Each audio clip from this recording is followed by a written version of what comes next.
Assalamualaikum warahmatullahi wabarakatuh. Perkenalkan, saya Mutiara Akbar Nasution, NIM 257038007 dari channel Mubarton. Pada video kali ini, saya ingin membahas penerapan algoritma searching Distra untuk mencari jarak terpendek antar kota di Provinsi Sumatera Utara. Algoritma Distra merupakan algoritma pencarian jalur terpendek yang banyak digunakan pada sistem navigasi, peta digital, dan juga jaringan. Studi kasus ini menggunakan data jarak antar kota yang berada dalam satu pulau sehingga dapat dihubungkan melalui jalur darat di Sumatera Utara. Oke, kita lanjut. Tujuan dari praktik ini adalah menerapkan algoritma Dijkstra sebagai algoritma searching, menentukan jarak terpendek antar kota di Sumatera Utara, menampilkan hasil pencarian dalam bentuk matriks jarak, menunjukkan rute terpendek antar dua kota sebagai contoh. Kota yang digunakan dalam studi kasus ini berjumlah 10 kota yang seluruhnya berada pada Pulau Sumatera, yaitu Kota Medan, Kota Binjai, Kota Stabat atau Ibu Kota Kabupaten Langkat, kemudian Lubuk Pakam untuk Ibu Kota Kabupaten Deli Serdang, lalu ada Kota Tebing Tinggi, Kota Pematang Siantar, lalu ada Kaban Jahe, yaitu Ibu Kota Kabupaten Karo, lalu Tanjung Balai, Padang Sidempuan, dan juga Sibolga. Pemilihan kota-kota ini bertujuan agar seluruh simpul dapat terhubung melalui jalur darat, sehingga algoritma Dijkstra dapat diterapkan secara logis. Karena kita tahu kota di Sumatera Utara itu ada 8, yaitu ada Gunung Sitoli. Nah, di situ tidak kita bisa masukkan karena sudah berbeda pulau. Nah, ini graf yang akan kita gunakan. Bisa kita lihat jarak antara Medan Staban, Medan Binjai, kemudian Kaban Jahe, Sibolga, Tanjung Balai, Padang Sidempuan. Ini data ini diambil dari Google Map seperti contoh ini. Medan Binjai didapat 20 kilometer, kemudian Medan Lubuk Pakam 30 kilometer, Medan Lubuk Pakam 30 kilometer, dan seterusnya.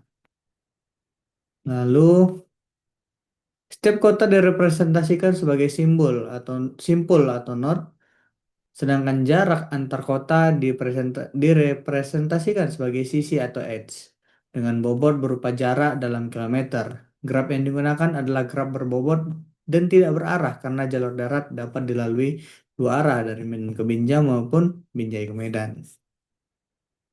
Oke, ini ada pematang Siantar dan lain-lain. Lalu, ini merupakan graf yang akan kita gunakan. Di sini kita bisa lihat implementasinya Medan Binjai 20 kilometer, kemudian Medan Stabat 44 kilometer, dan seterusnya. Di sini kita bisa lihat data-datanya seperti yang diambil dari graf tadi. Kemudian graf ini kita buat ke dalam variabel city dengan mengubah list graf tadi menjadi list key.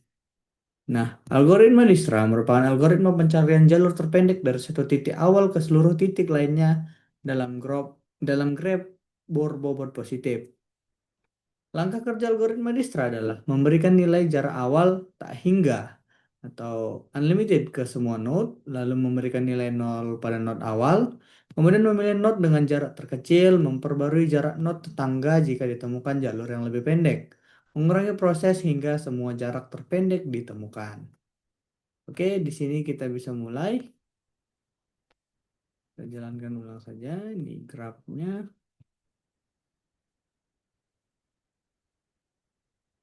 Kemudian kita jalankan lagi ini. Nah, import heap queue ini kita mengambil fungsi heap atau library heap. Nah, di sini kita buat ada definisikan fungsi Dijkstra yang diambil yaitu data graph lalu startnya. Nah, INF 10 pangkat 15 ini untuk menggambarkan nilai tak terhingga untuk ke semua node. Nah, distance ini jarak diisi dengan tak hingga untuk semua node di graph. Kemudian ini untuk preview di previews dimulai dari none untuk setiap in graph. Nah, distance diambil start. Jadi apapun yang diinput ke start itu akan bernilai 0. Nah, priority queue atau 0 start ini fungsinya. kemudian dijalankan fungsi PQ, current distance, dan U. U di sini untuk menyatakan kotanya, dan current distance ini adalah jarak sekarang. Nah, ini diambil dari hip Q, hip hop PQ. Ini untuk mengeluarkan data terakhir, data terawal untuk priority queue-nya.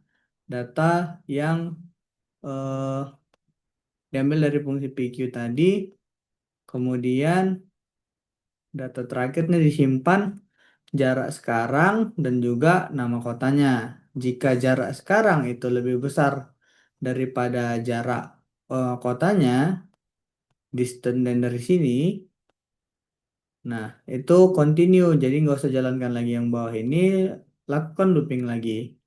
Nah, setelah hip queue tadi kan grafnya itu mulai dari hip yang pertama, kemudian masuk hip yang kedua, dijalankan lagi. Jika memang current distance-nya itu lebih besar dari distance U, distance kota yang kedua ya, yang pertama kan tadi sudah diputar, lalu kota kedua, kalau dia lulus alias lebih besar, lebih kecil jarak sekarang dibanding jarak kotanya, lalu looping ini.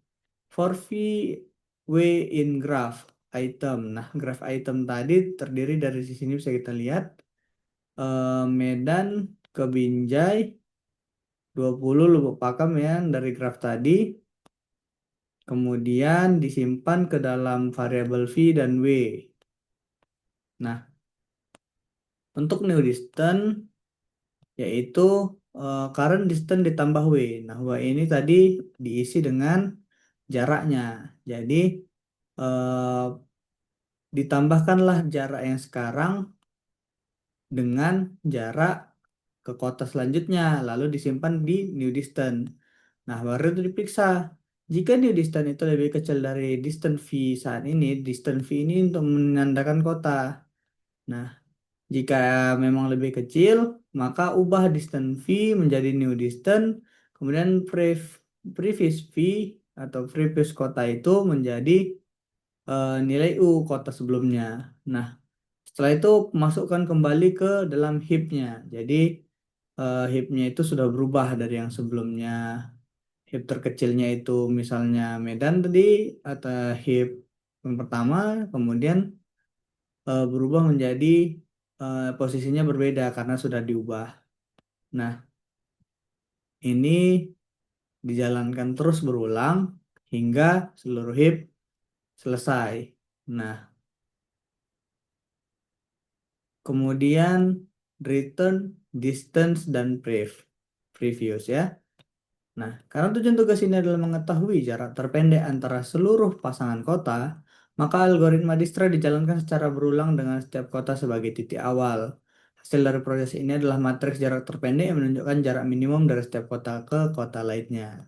Ini kita bisa lihat al distance dan al previous ini untuk menyimpan seluruh data. Nah, karena Dijkstra ini biasanya dijalankan untuk mencari satu titik ke titik yang dituju. Nah, kita di sini mau mencari semua jarak kotanya. Jadi di sini kita looping untuk setiap city di dalam cities. Cities ini tadi kan list graph. Nah, untuk setiap city di cities, distance dan prefixnya diambil dari fungsi Dijkstra, graph dan start. Nah, graph-nya ini diambil dari graph, kemudian untuk startnya itu kita isi city, city-nya itu looping dari cities. Nah, al distance diisi dengan al distance city, city itu kan kotanya ini kalau nggak salah disebut dengan dictionary ya kan? Iya dictionary. Kemudian diisi dengan untuk indeks city itu diisi distance, untuk key-nya city itu diisi pref-nya alpref. Nah, City ini kan seperti Medan kan gitu. Kemudian bagian berikut menampilkan hasil pencarian dalam bentuk matriks. Oke, ini kita jalankan dulu. Sudah. Eh, Baris menunjukkan kota asal, Kolom menunjukkan kota tujuan dan setiap nilai dalam tabel merupakan jarak terpendek yang diperoleh dari algoritma Dijkstra. Kita jalankan dulu. Di sini ada print materi jarak terpendek antar kota. Kemudian ini ada untuk memberi jarak dari Medan, dari pinggiran ini ke Medan, spasi sebanyak 18. Kemudian untuk C in cities, ini untuk mengeprint nama-nama kotanya, C ke city. Oke. Kemudian untuk yang ini loopingnya itu untuk memunculkan ini. Nah, ini untuk nama kotanya. Kemudian untuk JNCT, print stringnya distance jarak IJ. Nah, kemudian diberi jarak 18 spasi, 18 spasi. Oke, inilah hasilnya. Dari Medan ke tebing tinggi itu 93 kilometer.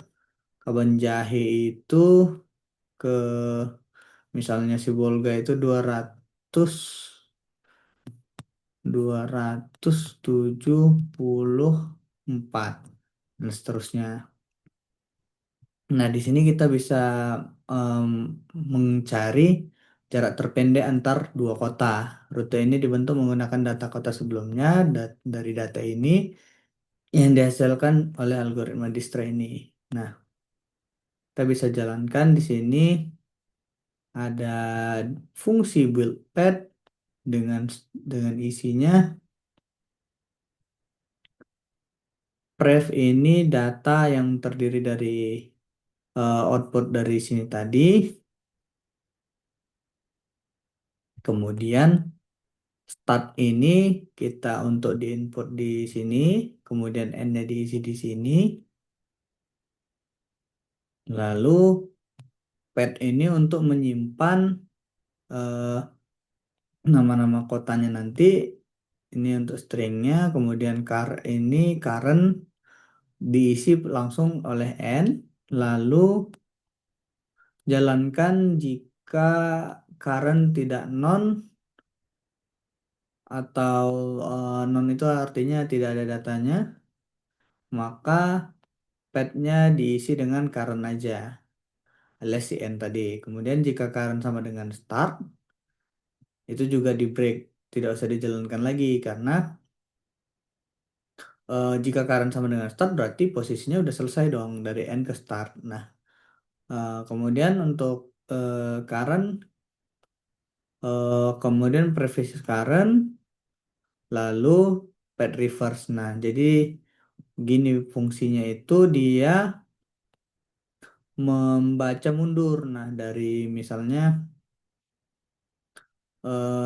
dari pertama dia akan N dulu posisi N, kemudian membaca dari N ini mundur, previous, previous, previous untuk mendapatkan titik terbaik ke kotanya, kemudian di reverse. Jadi tadi awalnya dimulai dari N, maka dimulai dari start. Nah, kemudian return path.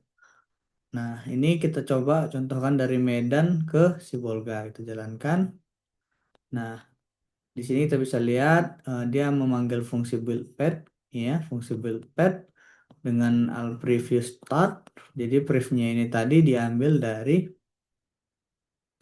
al previous itu tadi dapatnya dari sini. Nah, setelah looping, lalu setelah al previous start, startnya ini diambil dari kota startnya. Jadi yang diambil cuman dari dictionary-nya cuman diambil yang start alias yang Medan. Nah, kemudian dari start ke end. Nah, kemudian rute terpendek, sambungkan padnya Medan ke Banjarhi Sibolga, kemudian dengan total jarak 349 kilometer. Kita bisa lihat Medan ke Sibolga itu ada dua jalur, dan jalur satunya itu yang dipilih adalah lewat Sidikalang ya, bukan yang lewat Pematang Siantar atau tebing Pematang Siantar. Nah, jadi dia lewat Sidikalang dengan jarak 349 kilometer. Oke. eh Coba kita bikin aja jaraknya lagi dari misalnya dari Lubuk Pakam ya. Lubuk Pakam. Nah, coba itu jalankan dari Lubuk Pakam ke Sibolga itu kita melewati tebing tinggi, Pematang Siantar dan Sibolga dengan jarak 335 kilometer. Oke. Nah, berdasarkan hasil implementasi dan pengujian, dapat disimpulkan bahwa algoritma Dijkstra mampu menentukan jarak terpendek antar kota secara efektif. Dengan menjalankan algoritma Dijkstra dari setiap kota, diperoleh matriks jarak terpendek antar seluruh kota di Provinsi Sumatera Utara. Setelah implementasi ini, saya harap kita bisa mengerti bagaimana sistem Dijkstra bekerja dan bagaimana sebuah codingan Python bisa menjalankan sebuah program Dijkstra, algoritma Dijkstra. Sekian, terima kasih untuk materi kali ini. Semoga bermanfaat dan dapat menjadi ilmu yang baik. Saya tutup. Assalamualaikum warahmatullahi wabarakatuh.